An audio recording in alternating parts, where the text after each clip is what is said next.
નમસ્કાર, આપ જોઈ રહ્યા છો લખત ન્યૂઝ અપડેટ ચેનલ। તમામ સમાચાર અને અપડેટ મેળવવા માટે ચેનલને સબસ્ક્રાઇબ કરો અને બેલ આઇકન પર ક્લિક કરો જેથી તમામ સમાચાર અને અપડેટ તમને મળી રહે।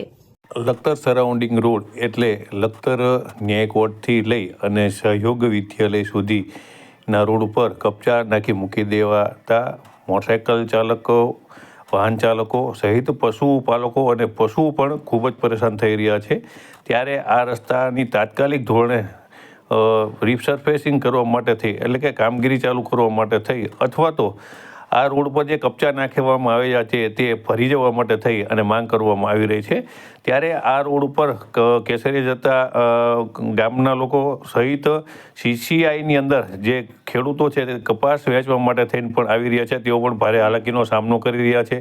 ત્યારે આ અંગે જાગૃત નાગરિકો દ્વારા અવારનવાર ઉગ્ર રજૂઆત કરવા છતાં તંત્ર દ્વારા કોઈ કામગીરી કરવામાં આવતી નથી। સાથે આ રોડ ઉપર જે આ રોડ છે તે આ રોડ ઉપર પાઇપલાઇન પણ લીકેજ છે અને અનેક જગ્યાએ પાઇપલાઇન લીકેજ હોય અને આ રોડની ટકાઉતા એટલે કે આની ટકશે કેટલો તે પણ એક મોટો પ્રશ્ન છે। ત્યારે આ અંગે ખાસ કરીને કેસરિયાના જાગૃત નાગરિક દ્વારા રોષ વ્યક્ત કરવામાં આવ્યો હતો અને તેમના દ્વારા જણાવવામાં આવ્યું હતું કે આ કપચા અને કપચીના કારણે કોઈ પણ વ્યક્તિ પડી જશે તો તેના માટે જવાબદારી કેમ, અને બાંધકામ સુરનગર જિલ્લા પંચાયત બાંધકામ વિભાગ દ્વારા કામ કેમ ચાલુ કરવામાં આવતું નથી તેમ જણાવ્યું હતું।